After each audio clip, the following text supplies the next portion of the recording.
and blood possessed life-sustaining properties far beyond its function inside the body? And if so, could the substance known as ambrosia be flowing through the veins of every human?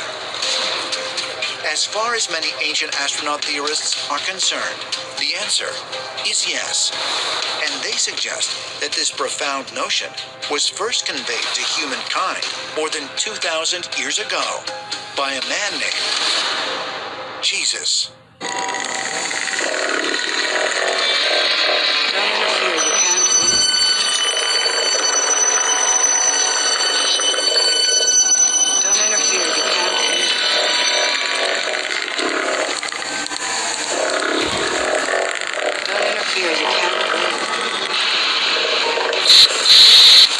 Vatican City, 2019. Thousands of pilgrims bow their heads as Pope Francis performs the liturgy of the Eucharist and consecrates the offerings of bread and wine.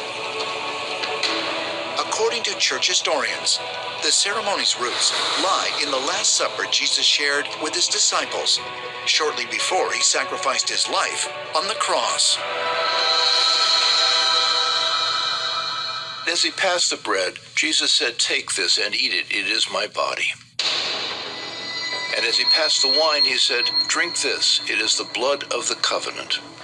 And out of that moment at a meal grew a great ritual, a ceremony, a sacrament that is repeated to this day around the world by millions of people. In the Roman Catholic tradition, during the Mass, the priest is empowered by the prayers that energize the bread and the wine such that they become transformed or transubstantiated into the living presence of the body and the blood of Christ.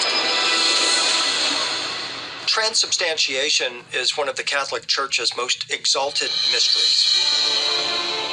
Catholics are encouraged to believe that through this miracle, somehow, these ordinary wafers and ordinary wine become the blood and body of Jesus.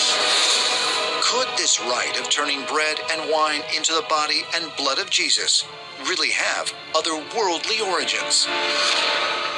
Isn't it interesting that we have numerous traditions around the globe telling us that blood is the substance reserved for the gods?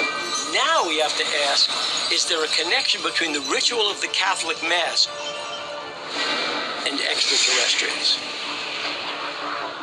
Maybe it's possible by imbibing certain bloods, the extraterrestrials are actually able to extend their lifespans to incredible degrees. So, when Jesus talked about the blood of the covenant, just maybe, Jesus was talking in a symbolic fashion when he talked about how wine and bread sustains us, but something very, very different sustained him.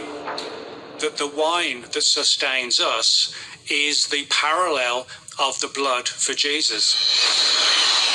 If alien beings have been coming to Earth for thousands of years, is it possible that they've evolved to a point where they do not physically consume food in the way that humans do, but are able to draw sustenance from certain